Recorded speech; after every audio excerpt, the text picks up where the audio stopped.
Bonsoir, bonsoir. Bonsoir, Monseigneur Pietro Parolin, secrétaire d'État au Saint-Siège en visite à Monaco. Et bonsoir à toutes et à tous. Soyez les bienvenus. Une partie de ce best-of sera consacrée à la crise sanitaire. Le docteur Keïta Perse, chef du service épidémiologique du CHPG, nous expliquera très concrètement et scientifiquement ce que valent actuellement les vaccins contre la Covid. Le président du Conseil national nous donnera son point de vue, entre autres sur un futur projet de loi concernant la vaccination obligatoire pour le personnel soignant. Pendant ce temps-là, le plongeur Laurent Balesta a refait surface après une vingtaine de jours de plongée à plus de 100 mètres de profondeur du côté de la Corse pour explorer de mystérieux anneaux de corail. Pierre Cellario nous présentera le prochain Mondial du Théâtre de Monaco, un festival qui se déroulera à partir du 17 août et qui date de 1957. Le commissaire général de l'ACM nous dévoilera le parcours du prochain Rallye Monte-Carlo du 17 au 23 janvier 2022. Et cette année, grande nouveauté, tout se déroulera sur Monaco et ses alentours. On commence par un extrait de l'entretien de samedi avec la présidente de Fightets Monaco à l'occasion de sa soirée de gala. La princesse Stéphanie en a profité pour nous donner des nouvelles de ses affiliés isolés mais jamais abandonnés pendant cette crise. Bon best-of et on se retrouve dans quelques instants. C'est l'occasion pour nous de faire un bilan de cette année un peu particulière. Comment se porte l'association et ses affiliés ? Ça a été très très difficile pour beaucoup d'affiliés qui souffrent déjà d'isolement en temps normal. Et là encore, avec les confinements, ça a été très très difficile pour certains. Et puis de ne pas avoir l'association ouverte pour venir voir les autres affiliés, toutes les activités qu'on organise pour eux. De ne pas avoir ça, ça a été très très difficile psychologiquement pour eux. Parler du sida maintenant, c'est vrai que c'est une pandémie mondiale, mais le sida, ça fait 40 ans que c'est une pandémie mondiale. Oui, donc on pourrait continuer à en parler aussi un petit peu. À part Monaco, personne ne parle du VIH. Et c'est pour ça que je suis très très fière de mon pays et de Fightets Monaco, parce que nous, on s'accroche et on continue le combat et d'informer et d'être là pour les personnes vivant avec le VIH. Un variant, c'est une forme légèrement modifiée du virus d'origine qui est liée à une mutation de son matériel génétique. Le matériel génétique du virus, c'est quoi? C'est une succession de lettres, d'un petit alphabet de 5 lettres en fait, qui forment des mots.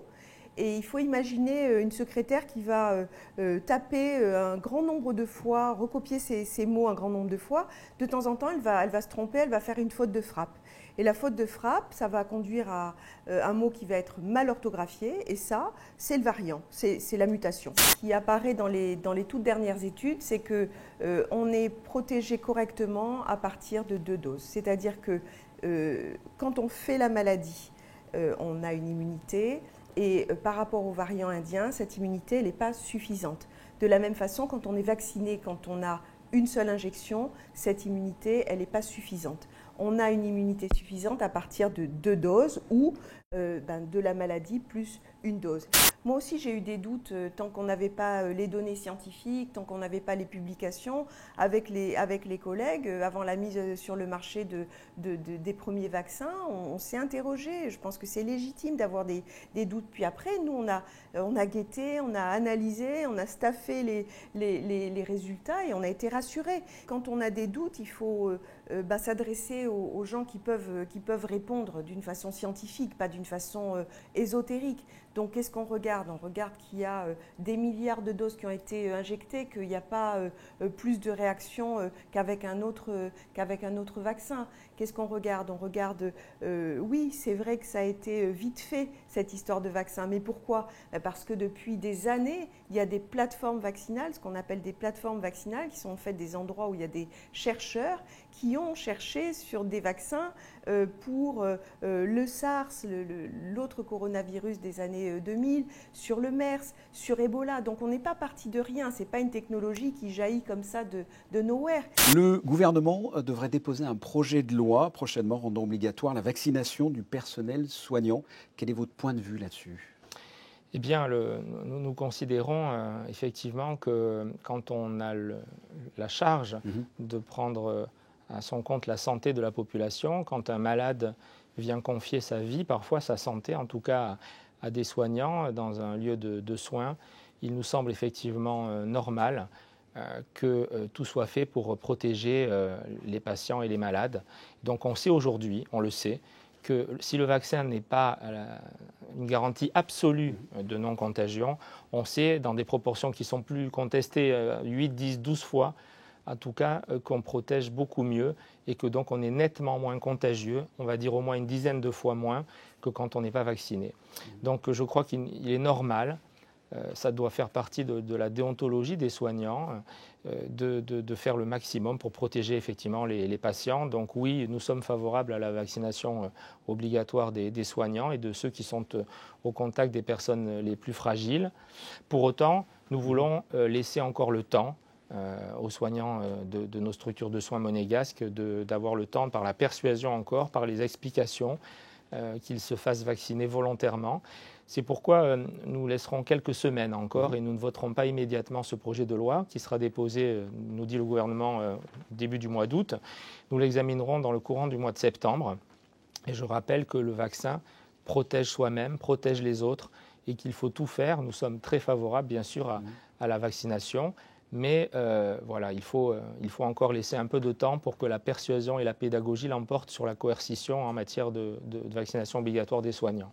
Autre dossier, hier soir, le Conseil national s'est réuni en séance publique, en session extraordinaire, pour voter une loi afin de sauvegarder le secteur protégé. Vous l'avez qualifié d'historique. En quoi cette loi est historique ? Oui, alors je sais que cet adjectif est galvaudé. Il est trop souvent utilisé. Mais je crois vraiment, hier soir, je l'ai utilisé parce que je crois vraiment que nous avons voté une loi historique. Depuis 1947, vous rendez-vous compte, depuis plus de 70 ans, inexorablement, face à une fatalité qu'on croyait incontournable, petit à petit, le secteur protégé d'habitation fondait comme neige au soleil. Eh bien, depuis le vote de la loi donc, hier soir, et désormais, dans ces immeubles reconstruits, il y aura autant de surfaces propriété de l'État, relouées donc à loyer modéré avec des baux sécurisés qu'il y en avait dans les immeubles détruits. Donc on a effectivement assuré pour l'avenir la construction d'un nouveau secteur protégé, propriété de l'État, et neuf et de qualité, donc, qui maintiendra le nombre d'appartements nécessaires pour loger notamment les enfants du pays, parce que les Monégasques, eux, nous avons voulu d'abord bien sûr nous occuper de leur logement, et vous le savez, donc, comme le souhaitait le Conseil national, le prince souverain, depuis maintenant mars 2019, a lancé un vaste plan de construction domaniale réservé exclusivement aux nationaux, à mes compatriotes. Donc nous aurons 600 appartements neufs livrés d'ici 2023. Une belle mission s'est achevée et je retrouve mes proches. On peut pas espérer mieux dans la vie. Voilà, donc il y a quelque chose qui vient de s'accomplir et en même temps c'est une soirée de retrouvailles. Je passe d'une expérience incroyable avec des camarades hors normes en train de faire des choses inoubliables à retrouver mes amis, ma famille, etc. Donc non, j'ai la sensation d'être très privilégié ce soir. L'origine de ces formations remonte sans doute à plus de 20 000 ans, quand le niveau de la mer était 120 mètres plus bas. Et que peut-être qu'à l'origine de ces anneaux, il y a un événement qui a précédé la formation de ces anneaux. Ces anneaux, c'est peut-être des vestiges de quelque chose qui a eu lieu il y a bien longtemps, il y a plus de 20 000 ans. C'est très probable que cela appartenait à des récifs qui, eux, touchaient la surface. Des récifs de coquillages, peut-être des récifs de vers marins, je ne sais pas, on va voir ce que les analyses nous donnent. Et ensuite, il y a eu une seconde vie quand le niveau de la mer est remonté, et même une troisième vie quand le niveau de la mer a atteint le niveau actuel. Écoutez, oui, j'ai envie de dire qu'il faut rester positif malgré un petit peu les informations que nous pouvons entendre sur les évolutions du cas de personnes touchées. Nous avons des demandes de dernière minute. Les gens ont été assez attentistes sur le mois de juillet, mais on note pas mal de demandes de dernière minute pour des départs dans une semaine, 2 semaines pour le mois d'août. Donc oui, beaucoup de pays sont encore ouverts et les gens veulent plus que voyager. Le Mondial du théâtre, c'est un festival de théâtre qui accueille en Principauté de Monaco pendant 7 jours des troupes qui viennent du monde entier pour montrer leur art, pour montrer ce qu'elles savent faire sur scène ici en Principauté de Monaco. Quel style de théâtre vous allez proposer ?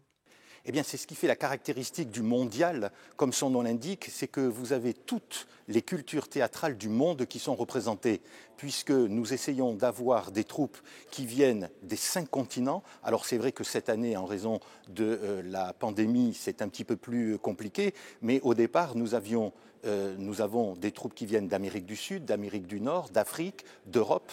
On devait avoir des troupes d'Asie, mais malheureusement, en raison de la pandémie, elles ont dû annuler. Et donc, le théâtre tel que nous le connaissons, nous, ici en Europe, ce n'est pas le même genre, le même style de théâtre qu'on peut rencontrer dans ces autres pays. Et c'est ce qui fait tout l'intérêt du mondial, c'est de venir voir ici en Principauté tous les styles de théâtre que l'on peut croiser dans le monde. Quelles seront les dates et quel sera le parcours de ce prochain rallye ? Alors les dates sportives s'étalent du 20 au 23 janvier prochain et l'itinéraire se répartit sur 4 jours avec une première étape au départ de Monaco dans l'arrière-pays niçois avec 2 épreuves spéciales qui sont l'Uceram Lantosque et la Bolène Vésubie-Moulinet, c'est-à-dire des spéciales traditionnelles. Le lendemain, nous restons dans les Alpes-Maritimes pour faire 2 fois 3 épreuves spéciales. Saint-Sauveur-sur-Tinée-Beuil, c'est devenu Roure-Beuil, on part un petit peu plus haut. Après Pierre-la-Silence, comme je le disais, depuis la route d'accès à Valbert. Et ensuite la Tour-sur-Tinée-Saint-Jean-la-Rivière, dont beaucoup se souviennent en 2006 et qui avait été même annulée d'ailleurs. Le lendemain, nous montons dans les Alpes de Haute-Provence, où nous allons faire une spéciale au niveau de le Fugeret. Puis nous allons sur Digne-les-Bains où nous avons un parc de regroupement et de changement de pneumatiques. Et on va faire Saint-Jeannet-Maligé. Et ensuite, on va faire 2 fois aussi Saint-Génier-Thouars. Saint-Génier-Thouars, c'est une partie raccourcie de Sisteron-Thouars. Le lendemain, on est toujours sur Monaco et on va faire 2 épreuves qui sont Col Saint-Raphaël, mais que l'on appelle La Penne, puisqu'on est sur le territoire de la commune de La Penne, direction Collonges. Et puis ensuite, Briançonnet-Entrevaux, qui était la Power Stage de l'année dernière. Donc ces 2 épreuves à faire 2 fois le dimanche matin. Ce qu'il faut dire, c'est que tout, et c'était peut-être votre question suivante, tout se passe sur Monaco. Pour fêter le 90e édition du Rallye Monte-Carlo, il fallait revenir sur Monaco. Alors peut-être qu'on ne reviendra qu'en 2022, parce qu'on ne sait pas trop comment ça va se terminer. Est-ce qu'on aura suffisamment de place pour accueillir autant de concurrents que sur les épreuves précédentes? On n'en est pas encore certain. Donc il va falloir qu'on fasse une belle répartition des voitures de course et des assistances, en sachant que les professionnels engageront peut-être l'année prochaine 4 voitures par écurie. Je pense que le significat principal de cet événement, de la signature et de cette célébration, c'est la reconnaissance des bonnes relations, des relations positives et constructives qui existaient et qui existent aujourd'hui, qui continuent à exister entre les deux réalités, entre les Saint-Sièges et la Principauté. Peu d'États dans le monde ont aujourd'hui le catholicisme pour religion d'État. Dans une Europe qui est très largement déchristianisée, que représente aux yeux du Vatican l'exemple de Monaco? Oui, c'est vrai, c'est un peu exceptionnel. Mais je pense qu'on ne doit pas penser seulement à un héritage historique, à quelque chose qui reste du passé, non? Mais plutôt comme une opportunité. Je pense que je vois cette exception dans le panorama d'Europe et du monde entier, parce qu'il y a très peu d'États encore qui reconnaissent la religion catholique comme religion d'État. Mais je pense qu'il s'agit d'une opportunité, d'une grande opportunité. Opportunité dans quel sens? Opportunité dans le sens de la collaboration entre l'État et l'Église catholique. L'idée que je me fais est qu'on ne doit pas revenir à l'arrière. On doit avancer, mais avancer dans ce sens positif. Et je pense qu'avec l'aide de Dieu, la grâce de Dieu, on le peut faire. Voilà ce qu'il ne fallait pas louper cette semaine. Et qu'en est-il des réseaux sociaux? Qu'est-ce qui vous a fait rire ou pas sur Facebook, Instagram, Twitter et autres? Vous allez le voir, on commence avec une leçon d'anthologie de basket donnée par un père à son fils. Oh, oh, oh! Yo, X Games. Oh!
Et oui, faire manger un bébé avec la technique de l'avion, ça marche plus toujours.